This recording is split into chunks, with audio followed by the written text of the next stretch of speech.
Disagreeing with your boss can feel tricky. You don't want to look difficult. You don't want to damage the relationship. And you definitely don't want your reputation to take a hit.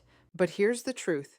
Disagreeing isn't the problem. How you disagree is what really matters. When you do it well, it actually builds respect, sharpens decision making, and shows you're someone who cares about the work, not just someone who nods along. So let's talk about how to disagree in a way that protects your credibility, strengthens your relationship, and increases the chance your point of view is actually heard. Why disagreement can be powerful, and why it sometimes backfires. First, it helps to understand the psychology behind speaking up at work.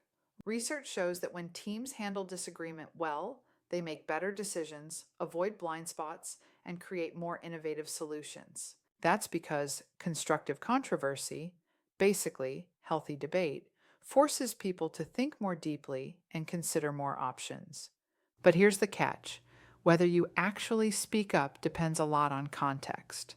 Studies on something called upward voice show that employees don't just blurt out concerns, they calculate the risks. If you're in an environment where people get shut down, ignored, or punished for pushing back, of course you'll think twice. One big factor is psychological safety, that shared belief that speaking up won't get you in trouble or make you look stupid. Teams with psychological safety ask more questions, admit mistakes, and share ideas more freely. Without it, disagreement becomes a minefield. So if your team lacks psychological safety, you're not imagining the tension. It just means you have to approach disagreement more tactically. A quick checklist before you speak up. Before deciding what to say, run through this short checklist. Is the issue actually important? Do you have evidence or examples, not just a feeling? Is the timing right? Is your boss someone who reacts well to pushback? Is there someone who could support you or give advice first? If the stakes are high and you have real data, the conversation is probably worth having. If the environment is tense, you may want to frame your point using curiosity instead of direct disagreement. Let's talk about how to do that. How to structure your disagreement so it lands well. Think of this as a simple 3-step formula. Step 1. Start with alignment. Show that you're on the same team. Try, I want this project to succeed. Or, I know we're both aiming for the same goal here. Step 2. Share the facts. Skip blame. Just use clear observations, preferably with data. Something like, I've noticed the user testing showed a 35% drop-off on that new step. Step 3. Offer an alternative or ask a question. This keeps the conversation open instead of confrontational. For example, what if we try a smaller pilot so we can test the assumption? Or, would you be open to rolling back that step while we A/B test a simpler version? This formula makes it easier for your boss to hear the message without feeling attacked. Real scripts you can use. Here are some ready-to-go phrases depending on the situation. The curiosity approach. I'm curious how you landed on that timeline. Could you walk me through your thinking? I had a different read on the data. The collaborative approach. I hear we need to move quickly. One option that still keeps us on track is trying Y for 2 weeks. I can run the numbers if you'd like. The compliance or ethics approach. I want to meet the deadline, but skipping the documentation could create a risk for the team. Can we pause and get legal's input? The private approach when public disagreement feels risky. Can we chat one-on-one for 2 minutes? I have a thought I'd rather share privately. These work because they lower defensiveness and show you're thinking about the bigger picture, not just your own preference. Examples in action. Here are a few real-world scenarios to make this practical. Scenario 1, launching a product too fast.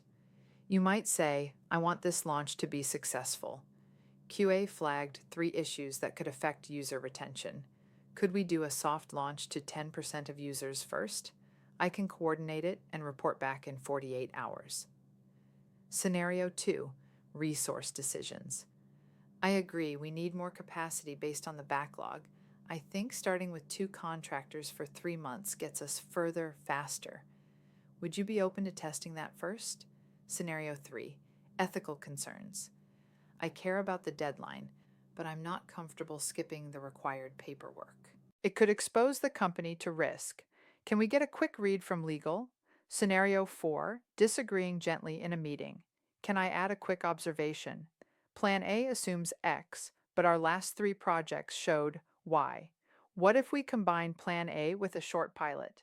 These are short, respectful, and grounded in facts, not emotions. Things to avoid. Avoid saying things like, you always, this makes no sense, or sarcasm, especially in public. Those only escalate conflict and shut down the conversation. How to respond if your boss reacts badly. Sometimes even well delivered feedback hits a nerve. If that happens, stay calm. Say something like, I can see this is frustrating. Would it help if we revisit it later? Document the conversation. Send a short follow up email confirming the next steps. And if it keeps happening, talk to a mentor, HR, or someone you trust. How to know this is working. Over time, you should notice things like your boss asking for your input more often, more willingness to test your ideas, better conversations instead of rushed decisions, and you feeling more comfortable speaking up. If none of that happens and your pushback is always dismissed or punished, that's valuable information too. It might be a sign to consider whether this environment is right for you. Long-term final takeaway. Disagreeing with your boss isn't disrespectful. When done with clarity, curiosity, and professionalism, it's actually leadership. You're helping the team avoid mistakes, make better decisions, and grow. And you're strengthening your own reputation as someone who speaks up with calm, clarity, and confidence. If you found this helpful, make sure to subscribe and download my free leadership workbook at powerofpeacefulness.com.